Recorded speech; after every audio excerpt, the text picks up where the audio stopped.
আসসালামু আলাইকুম, সবাই কেমন আছেন? আশা করি সবাই ভালো আছেন। আমরা আল্লাহর রহমতে ভালো আছি। আজকে আমি উত্তরবঙ্গের আলু ঘাটি রান্না করব। আজকে দুপুরের রান্না দিয়ে ভিডিওটা শুরু করলাম। এই জন্য আমি এখানে গরুর মাংস নিয়ে নিছি আর আলু সিদ্ধ করতে বসিয়ে দিলাম।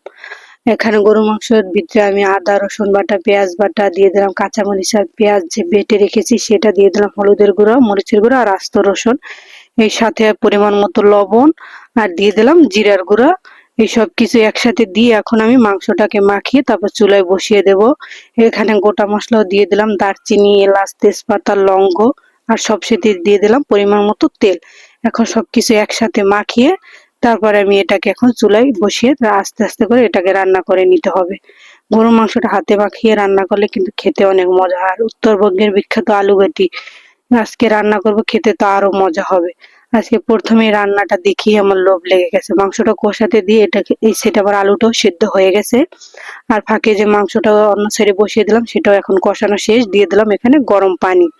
গরম পানিটা দিয়ে যদি তরকারি রান্না করা হয় তাহলে কিন্তু সেটার স্বাদ একদম ঠিক থাকে। যে কোনো তরকারিতে গরম পানি দিলে তরকারিটা খেতেও কিন্তু অনেক মজা হয়। পানিটা দিয়ে আমি এটাকে এখন জাল করতে বসিয়ে দিয়ে যে আলুটা সিদ্ধ করে নিয়েছি সেটা এখন আমি ছিলকাটা ছিলে তারপর একটু হালকা একটু ভেঙে দেবো, বেশি ভাঙবো না, আধো আধো করে ভেঙে তারপর আমি এখন দিয়ে দেবো গরু গোশের ভিতরে। দিয়ে এখন আমি এটাকে জাল করে নেব কিছুক্ষণ।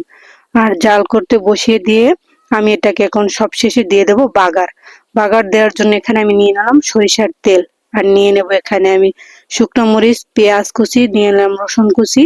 এখন আমি এগুলোকে হালকা একটু ব্রাউন কালার করে ভেজে নেব। আলু ঘাটিতে যদি একটা বাগার দেওয়া যায় তাহলে তার স্বাদ কিন্তু আরো দ্বিগুণ হয়ে যায়। পেঁয়াজ আর রসুন মরিচটা আমার ভাজা হয়ে গেছে, এখন আমি দিয়ে দেবো গরুর মাংসের ভিতরে। এটা দেওয়ার সাথে সাথে যে কি সুন্দর একটা ঘ্রাণ এসেছে সেটা শুধু যারা আলু ঘাটিটা পছন্দ করে বা খায় তারাই বুঝতে পারবে যে কত সুন্দর ঘ্রাণ এসেছে। বাগারটা দেওয়ার পর এখানে আমি উঠানোর আগে দিয়ে দিলাম ভাজা জিরার গুঁড়া। এটা দেওয়ানে এটার ঘ্রাণটা আরো দ্বিগুণ এবং ঘন হয়ে গেছে।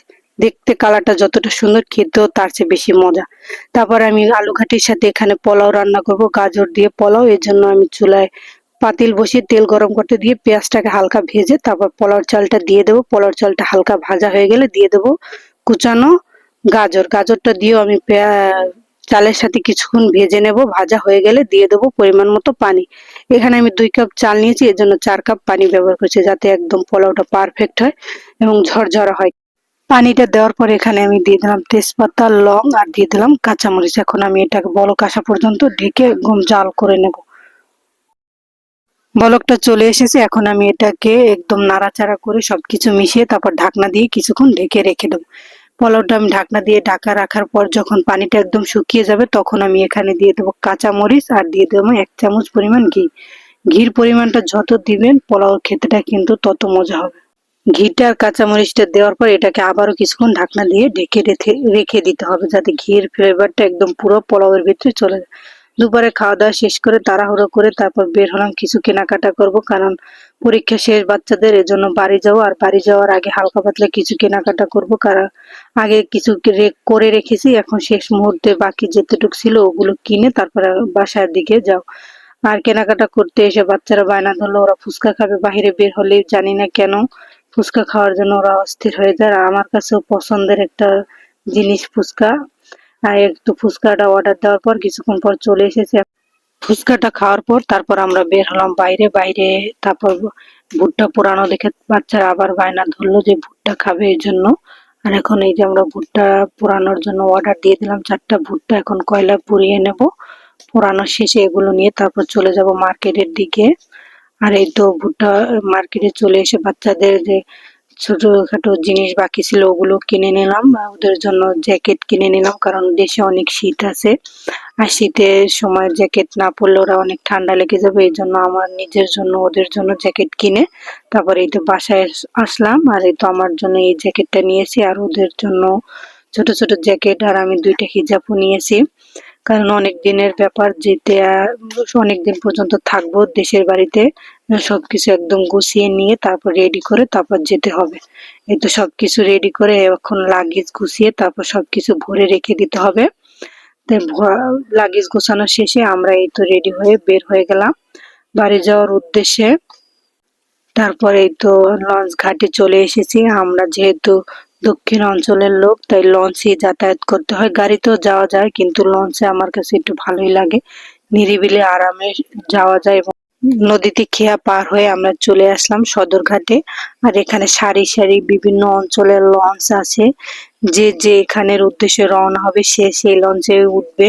আর আমরা আমাদের গন্তব্যে ওঠার জন্য এখন লঞ্চ খুঁজতেছিলাম। আমাদের এই অঞ্চলের যেই লঞ্চটা আছে, এখানে অনেক ধরনের যেমন লঞ্চ আছে যে যেখানে যায় সেই লঞ্চে উঠে আমরা যেহেতু দক্ষিণাঞ্চলে এবং পটুয়াখালীর লোক, আমরা পটুয়াখালীর যে লঞ্চটা আছে ওটাই খুঁজতেছিলাম। সবশেষে আমাদের লঞ্চটা পেয়ে গেলাম। এখন আমরা বাচ্চা এবং ব্যাগ যত কিছু আছে সবকিছু নিয়ে এখন লঞ্চে উঠে গেলাম। আর লঞ্চে উঠে আমরা যে কেবিনটা নিয়েছি ওর দিকে রওনা হব। আর এই লঞ্চের একটা সুবিধা আছে, আপনি একদম বাসার মতো শুয়ে বসেও যেতে পারবেন, আবার নিচেও অনেক জায়গা আছে যেখানে আপনি একদম বিছনা পেতে তারপর সবাই একসাথে যেতে পারবেন।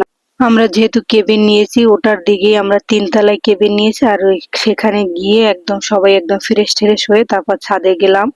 আর ছাদটা একদম কাছেই ছিল, বাচ্চারা রুম থেকে বের হয়ে দৌড়ে ছাদে যেতে পারতো। আর এখানে এসে ওরা দুষ্টামি খেলাধুলা করতেছিল। আর লঞ্চে যাওয়ার একটা সুবিধা আছে, সব ধরনের খাওয়া দাওয়া একদম বাসার মতো করতে পারবেন। আর একটু পরপরই মামারা ঝালমুড়ি, চিড়া, বুট যত রকমের খাবারের আইটেম আছে সব নিয়ে এসে দাঁড়ায়। আর বাচ্চারা তো সেগুলো কেনার জন্য আগ্রহ। আমার কাছেও ভালো লাগে যে লঞ্চে এইসব ছোট ছোট জিনিস খেয়ে কিন্তু আনন্দ পাওয়া যায় এবং সময়টাও কাটানো যায়। এখানে ওরা চানাচুর মাখা খাবে, এই জন্য সবাই একদম লাইন দিয়ে দাঁড়িয়ে আছে আর বলতেছে চানাচুর মাখা দাও।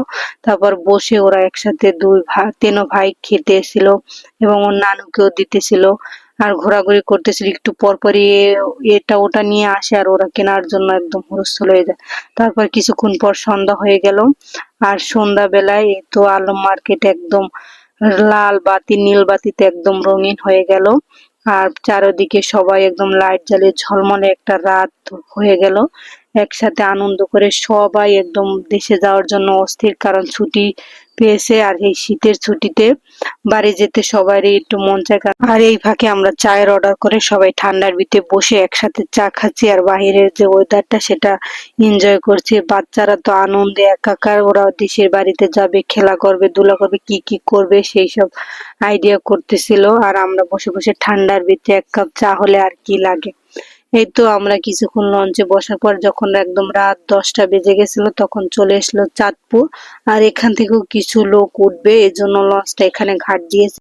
থেকে যাত্রী নেওয়ার পর তারপর লঞ্চটা ছেড়ে দিল। আর সারা রাত আমরা একদম ঘুমিয়ে কাটিয়ে তারপরে একদম ভোরবেলা উঠে বাচ্চারা আমরা সবাই একদম সবকিছু রেডি করে গুছিয়ে নিলাম। আর বাহিরের ওয়েদারটা একদম ঠান্ডা। আর সকালবেলা সূর্য নদীর ভিতর দিয়ে মনে হচ্ছে আমরা যেন কক্সবাজারে আছি, যেন কক্সবাজারে সবাই যায় সূর্য অস্ত যেতে, আর আমরা এখানে সূর্য উদয় হতে দেখছি, দেখে খুবই আনন্দ লাগলো। আর আস্তে আস্তে করে এটা চলে আসলো একটা অন্য ঘাটে, নিমদির ঘাট আমরা যেটা বলে থাকি। আর সাথে একটা স্কুল ছিল, একদম ঠান্ডা মনোরম পরিবেশ। সবাই একদম সকালবেলা কাজে নেমে গেছে, যার যার কাজের উদ্দেশ্যে সে সে নেমে একদম কাজ করা শুরু করে দিয়েছে।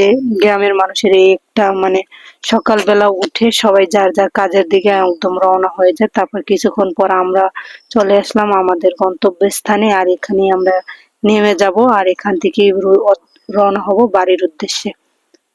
আজকের ভিডিও এই পর্যন্তই। সবাই ভালো থাকবেন, সুস্থ থাকবেন এবং আমাদের জন্য দোয়া করবেন। আল্লাহ হাফেজ।